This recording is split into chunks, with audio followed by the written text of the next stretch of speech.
Sorry. Yes, remember 2019? You could walk into a store, you could go to aisle 12, grab your toilet paper without issue, maybe a, like Uncrustable. Then you could walk over to the bread aisle and pick from 72 different brands of bread, all with their various value propositions on why their bread was best. It was nice. The consumer had options. You could get a Lunchable, ham and cheese is the best, gels. And finally, it would be good. You could bump into an old friend on the way through, give them a handshake, right? Watch your, talk about nothing. Life was just good. Then you could go home, you could make some ramen, you could have your little ham and cheese Lunchable, and you could restock the old TP before jumping into the garage to work on the car that's just been collecting dust like your parents' elliptical. Life was simpler a little bit back then, all right? Nowadays, not so much, okay? Nowadays, it's like the Fallout game without any of the fun music and more depressing NPC characters that just judge you for anything that you do outside. And product availability is harsh, just about everywhere, including bread. I don't know why bread has to have a supply chain shortage, but yet here we are with shortage of bread. I don't want white bread, I want wheat bread, okay? I'm Alex at FI on Instagram, and today we're gonna be talking about the same thing that's happening to bread as it's happening to aftermarket suspension, okay? We're gonna be talking about why aftermarket suspension parts are about to disappear or why they may already be gone. Bread. Now, I actually have a comment section for you guys below to say something about suspension parts, but really I need you to let me know if you believe in ham and cheese Lunchables or turkey and cheddar. Trash. Fight me. Let me know which one you guys think is better in the comment section below. And welcome, I'm Alex. We started making these videos talking about wheels, tires, suspension for your car, and made a Big Mac sized gallery where you can enter in your year, make, and model, see what other people have put on their car, essentially taking the question game out of actually finding what fits. And it's pretty nice. There's like a bajillion cars in there. That may be a little bit of an exaggeration, but if you guys are looking for aftermarket wheels, tires, or suspension, you kind of want to figure out what looks best on your car, be sure to go over to fitmentindustries.com/gallery, enter in your year, make, and model, and go see what other people have ran. And if you're looking for wheels, tires, or suspension, you can pick them up at fitmentindustries.com as well.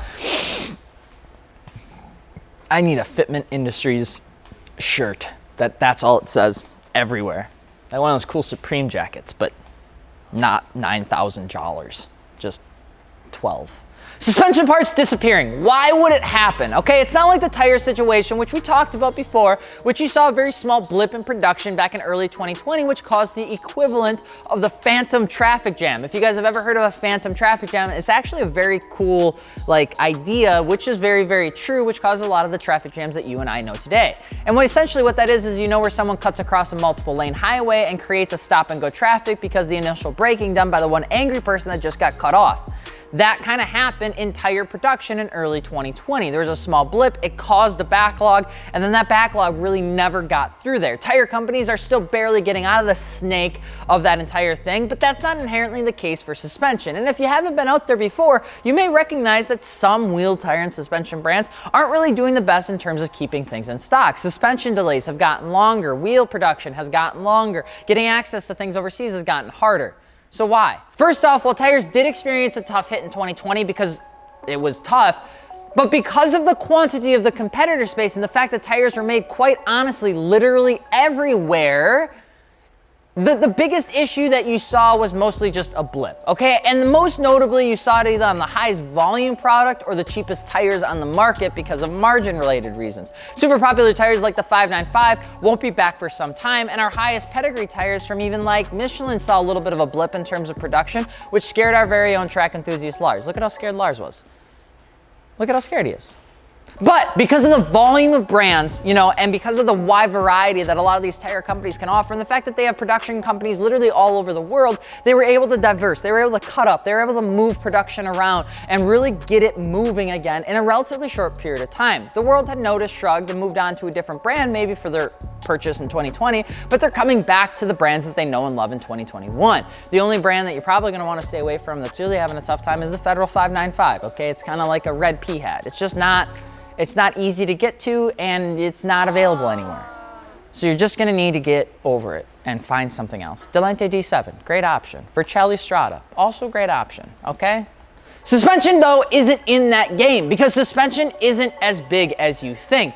The suspension companies that a lot of us know and love actually get a few crucial components to all of their kits from the same few places in either Taiwan, Thailand, Vietnam, China, and even here in the States. The actual production source, the supply chain sources, are much smaller than the supply chain sources from like tire companies and tire manufacturers around the world. Some of the most common components would be the oil inside the actual coilover, the damper component that actually helps bleed the oil or viscosity through, and the actual valves that are inside the shock. Now, I don't want to go all Disney on you, and just because they get all of their components from a shared resource doesn't inherently mean that all of these brands carry the same product or that they're the same quality, because they're not. You can have the same bread, ham, and cheese, but how you make it is what makes it a good ham and cheese sandwich. But this caused an exaggerated lag on the availability of products across the suspension brands because some of those components in competitors' products are actually almost exactly the same. You have 10 brands looking for one piece versus tire companies needing 10 pieces from 10 different sources for 10 brands. It was a little bit less of a constraint. And that was one of the big things that started to plague suspension much earlier on than tires. But that was the problem then, Alex. What about the problem now, Alex? Well, hold on there, bud, because it's not just about the availability of raw material and raw product. Now you actually have to get it, like you have to get it here, you know, like in this location, right? And here's a fun example. A shipping container, and this is true, a shipping container from China last year in January cost about $300 to $3,500, give or take a couple $100, okay? This means you could stuff a hefty chunk of junk into a big box and get it to a warehouse for about $3,500, give or take all your taxes and things like that. For simplicity's sake, we'll say $3 to $35. Nowadays, that same exact container, if you wanted to go bring in a bunch of stuff, would cost you $15,000. That is an insane amount of money for nothing more than a shipping container. And most of the times, companies could pass this along to the consumer. That's what they would do. They would raise their MAP prices and they would give the pricing to you. And you've already seen that with wheel companies. And the water level continues to raise for wheel companies. That's why you see sometimes prices continue to climb.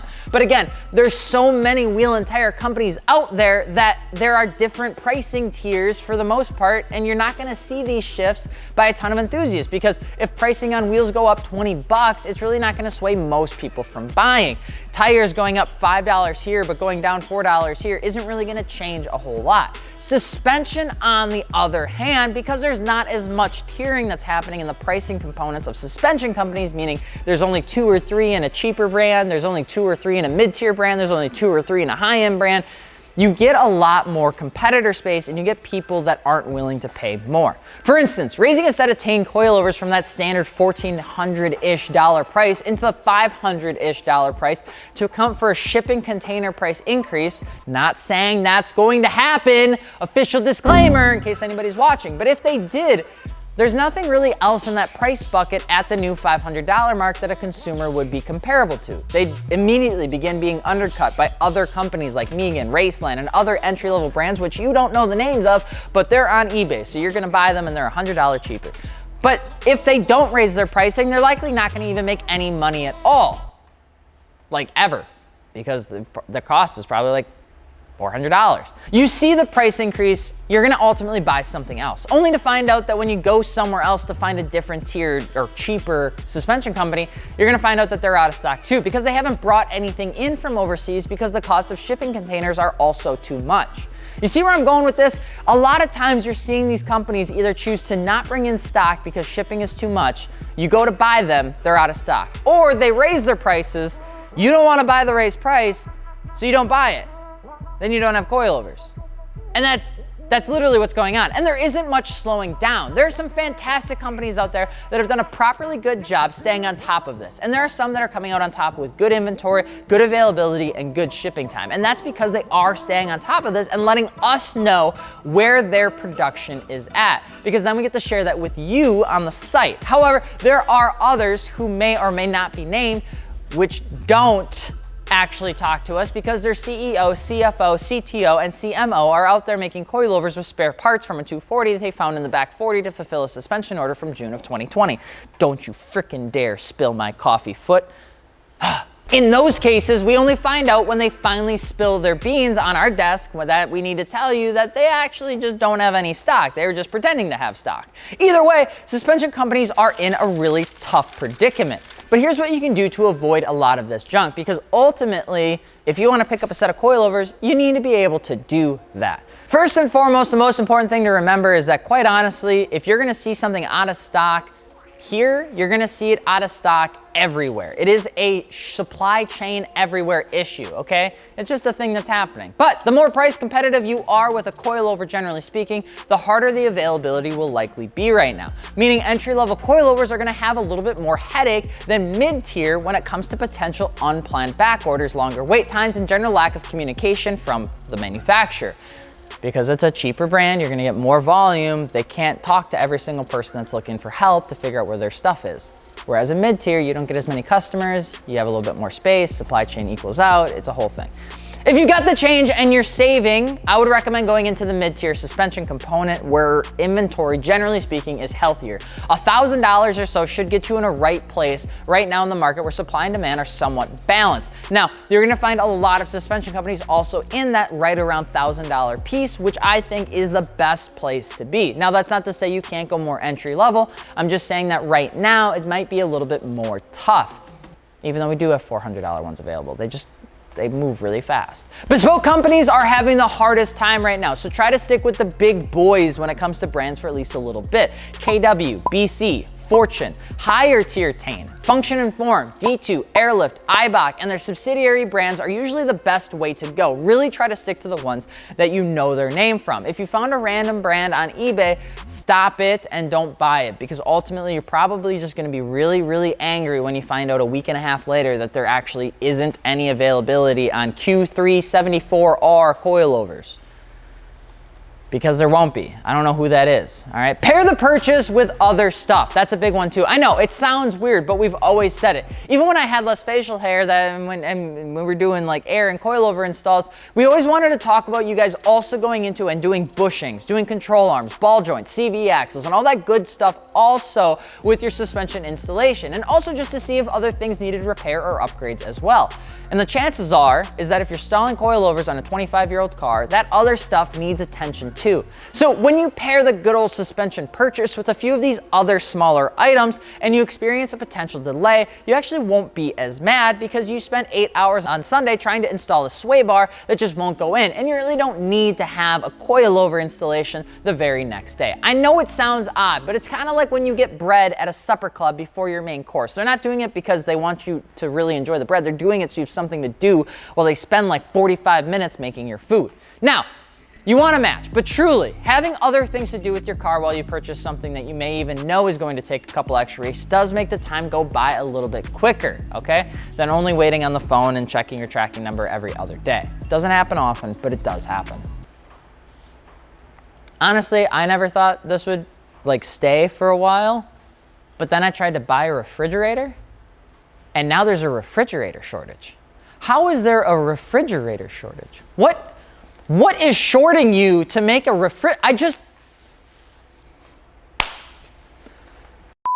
All right, some suspension companies will make it out of this weird, insanely expensive time to be in business. It is a really odd predicament, and this will sort itself out over probably the next 8 to 12 months. But shipping costs are going through the roof. Raw materials are the equivalent of a purple pea hat, and houses are cheaper when they're made with concrete right now than wood. If you guys want to see something nuts, go check out the price of lumber. It's absolutely insane. But it is the time that we live in. And while some suspension companies or parts may disappear because they just won't be able to survive this whole supply chain and shipping nightmare, others can and are thriving. And you're going to want to stay to those brands, especially the ones that are in stock and on the site, because that's where you're going to have the least amount of issues or problems. Just saying. But what do you think? Will it ever calm down or will it not? Let us know below, and if you're looking for aftermarket wheels, tires, or suspension, be sure to hit us up. Specifically, suspension. The stuff that's available and has accurate shipping information is on the website, so if you are trying to look around and source around, I'd highly recommend hitting us up. I'm Alex from Fitment Industries. Let us know what you want us to talk about next, and let us know if you have any questions in the comment section below. Otherwise, we will see you later. Peace.